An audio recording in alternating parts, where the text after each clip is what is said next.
Ahli-ahli Yang Berhormat sekalian, satu cadangan telah dibuat oleh Yang Berhormat Melo, iaitu bahawa Dewan Undangan Negeri yang bersidang pada hari ini merakamkan kekesalan dan sangat berdukacita atas pembatalan 16 peruntukan di bawah enactment Kanun Jenayah Syariah 1 2019 enactment nombor 14 dan menggesa penggubalan semula peruntukan-peruntukan yang dibatalkan tersebut. Ada sokongan? Oh, ramai sokong. Okey, terima kasih. Saya telah meneliti cadangan ini dan saya mendapati dan berpendapat cadangan ini telah memenuhi 3 syarat. Yang pertama, perkara yang tertentu dan mustahak. Yang kedua, untuk kepentingan orang ramai. Dan yang ketiga, perlu disegerakan. Dengan itu saya menerima cadangan ini. Sila Yang Berhormat Melo kemukakan ucapan cadangan. Usul persendirian yang ingin dibawakan ke hadapan Dewan ini untuk pertimbangan adalah berbunyi bahawa Dewan Undangan Negeri yang bersidang pada hari ini merakamkan kekesalan dan sangat berdukacita atas pembatalan 16 peruntukan di bawah enactment Kanun Jenayah Syariah 1 2019, enactment 14 dan menggesa penggubalan semula peruntukan-peruntukan yang dibatalkan tersebut. Yang Berhormat Datuk Seri Ahmad Diraja, Datuk Speaker, izinkanlah saya mulakan ucapan pembentangan usul ini dengan memetik sepotong hadis yang berbunyi An Abi Umamah Al-Bahili an Rasulillah sallallahu alaihi wasallam qala la tanqudanna ural islami urwatan fakullaman taqadat urwatun tashabbathan nasu billati taliha wa awwaluhunna naqdal hukmu wa akhiruhunna as-salah. Daripada Abi Umamah Al-Bahili radhiyallahu anhu, daripada Rasulullah sallallahu alaihi wasallam bersabda, demi sesungguhnya akan berlaku pada suatu zaman nanti ikatan ajaran Islam dirombak dan dirungkai satu demi satu. Maka apabila setiap satunya dirombak, menjadikan para penganut Islam berpegang kepada simpulan berikutnya yang masih ada. Simpulan pertama yang dirombak ialah pelaksanaan hukum Islam. Dan simpulan terakhir yang akan dirombak ialah pelaksanaan solah. Riwayat Imam Ahmad. Yang Berhormat Datuk Speaker, kita semua tahu bahawa watan ini sejak ratusan tahun dahulu dibina atas kerangka hukum berteraskan konsep keadilan Islam yang bersumberkan Al-Quran, As-Sunnah, Ijma' dan Qiyas. Ia menjadi latar pembentukan negara dalam semua cabang hukum kenegaraan, lantas berjaya membina satu tamadun Melayu Islam dan memacu kemakmuran masyarakat. Undang-undang Melayu lama seperti Hukum Kanun Melaka 1450, Undang-Undang Laut Melaka 1400, Undang-Undang 99 Perak 1596, Undang-Undang Kedah 837 Meshi, Undang-Undang Pahang 1972 dan Undang-Undang Johor 1789 telah membuktikan bahawa hukum Islam dengan penyesuaian adat telah berjaya mengubah kehidupan masyarakat Melayu sejak kurun ke-14 sehinggalah kedatangan penjajah Inggeris. Pengiktirafan diberikan kepada undang-undang Islam sebagai law of the land bagi negeri-negeri Melayu telah dibuktikan seperti di dalam kes Rahmah versus Laton pada tahun 1927. Bahkan dalam kes Regina against Whelan 1858, Hakim Maxwell telah menyokong Islam sebagai undang-undang tempatan serta mengiktiraf undang-undang Islam dengan memutuskan bahawa dengan izin as a system of law which according to its own principle can only be administered by Muhammadan judges and Muhammadan arbitrators upon the testimony of Muhammadan witnesses. Undang-undang Islam hanya boleh ditadbir oleh hakim-hakim Islam dan penimbang cara Islam terhadap keterangan saksi-saksi yang beragama Islam.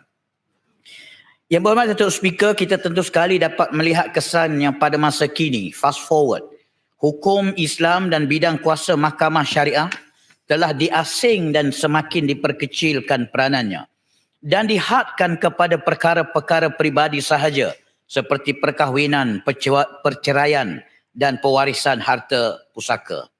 Dan di kelewatan 7-8 tahun ini, kita menyaksikan satu persatu apa yang disebut oleh baginda sallallahu alaihi wasallam berlaku di hadapan mata kita, dalam negara kita dan dalam negeri kita.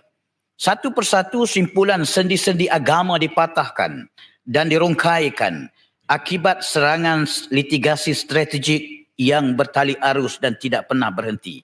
Pada tahun 2018, kita mendengar Mahkamah Persekutuan dalam kes Indira Gandhi menafsirkan perkataan parent sebagai bermaksud ibu dan bapa, wajib kedua-duanya, justru mematahkan sendi agama Islam dalam hal pemelukan agama Islam oleh salah seorang pasangan, agama anak oleh salah seorang pasangan yang memeluk Islam. Pada tahun 2021, kita mendengar Mahkamah Persekutuan dalam kes Iki Putra Mubarak telah membatalkan Seksyen 28 Enakmen Kesalahan Jenayah Syariah Selangor 1995 berkaitan dengan peruntukan kesalahan liwat. Sendi kedua Enakmen Syariah Islam dirungkaikan. Pada tahun 2022, kita mendengar Sisters Islam mencabar fatwa Kerajaan Negeri Selangor dan telah mempengaruhi Mahkamah Persekutuan untuk memutuskan bahawa kuasa kehakiman syariah yang diperuntukkan melalui Seksyen 66A telah dibatalkan. Satu lagi sendi syariah telah dirungkaikan. Pada 18 April 2023, kita mendengar bagaimana penarikan balik rayuan dalam kes Kalimah Allah, dalam kes Jil Island, dilakukan oleh Kerajaan Madani dengan menarik balik suatu rayuan yang telah difairkan pada 12 Mac 2020. Dan dengan itu telah menyebabkan penghakiman Mahkamah Tinggi Shah Alam yang membatalkan perkeliling Kementerian Dalam Negeri berkaitan pengharaman penggunaan 4 kalimah suci Islam sebagai muktamad. Dengan itu sehingga kini sudah hampir setahun negara berada dalam pengharaman penggunaan kalimah suci Islam, Allah, Baitullah, Kaabah dan solat. Hampir setahun Kerajaan Persekutuan masih terkapai-kapai untuk memperkenalkan semula peruntukan tersebut. Pada 9 Februari 2024, kita semua maklum bahawa 8 daripada 9 hakim Mahkamah Persekutuan telah membenarkan cabaran perlembagaan yang dibawa melalui petisyen Ni Elin Zurina dan anaknya Tengku Yasmin Natasha.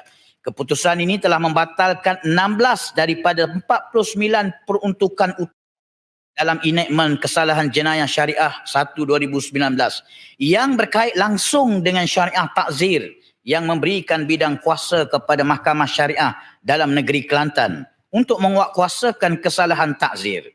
Hampir 1/3 daripada peruntukan kesalahan ini bersepai menyembah bumi. Simpulan demi simpulan sendi-sendi agama Islam dalam negeri ini dirungkai dan dipatah-patahkan. Dewan Yang Mulia ini sewajarnya merasa sangat kesal dan sangat berduka cita di atas keputusan ini.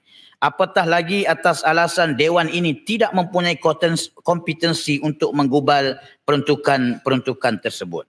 Yang Berhormat Datuk Seri Ahmadi Raja Datuk Speaker, setelah meneliti alasan penghakiman majoriti Mahkamah Persekutuan setebal 88 muka surat, khususnya berkaitan alasan pembatalan bagi setiap 16 seksyen yang dibatalkan, saya percaya masih terdapat ruang penambahbaikan, pengkhususan bagi peruntukan-peruntukan yang bersifat umum dan tidak jelas definisinya, serta semakan semula semua peruntukan yang dibatalkan. Saya percaya di negeri ini, bahkan dalam negara kita, terdapat ramai pakar-pakar perundangan yang boleh membantu mengkaji dan membuat penelitian dan pengkajian semula 16 peruntukan yang telah dibatalkan tersebut dalam maksud untuk membolehkan ianya dibentangkan semula kepada Dewan Yang Mulia ini. Oleh itu, melalui ini saya mohon mencadangkan agar Kerajaan Negeri Kelantan mengambil langkah segera bergerak ke arah penggubalan semula 16 peruntukan tersebut dengan mengumpulkan semua agensi-agensi, majlis-majlis agama dan pakar-pakar yang berkaitan. Sungguh pun Mahkamah Persekutuan telah membatalkan 16 peruntukan tersebut atas alasan kompetensi Dewan. Namun dalam perjuangan memperkasakan enakmen syariah kita tidak sewajarnya menyerah kalah. Tidak wajar bagi kita ahli-ahli Dewan yang mulia ini berputus asa dan menyerahkan sepenuhnya kepada kerajaan persekutuan dalam mempertahankan bidang kuasa Dewan ini sebagai cabang legislatif dalam hal-hal yang berkaitan agama Islam. Saya percaya usul ini adalah selaras dengan titah ke bawah Duli Yang Maha Mulia Seri Paduka Baginda Tuanku As-Sultan Muhammad Kelima yang secara terang dan jelas bertitah bahawa dalam memastikan ketinggian agama Islam terus terpelihara, beta menggesa kerajaan beta terus memperkasa dan mempertahankan perundangan dan institusi syariah negeri. Yang berhormat Datuk Seri Amadil Raja Datuk Speaker, dengan itu melor mohon mencadangkan usul sebagaimana yang disebutkan pada awal ucapan tadi. Sekian, terima kasih.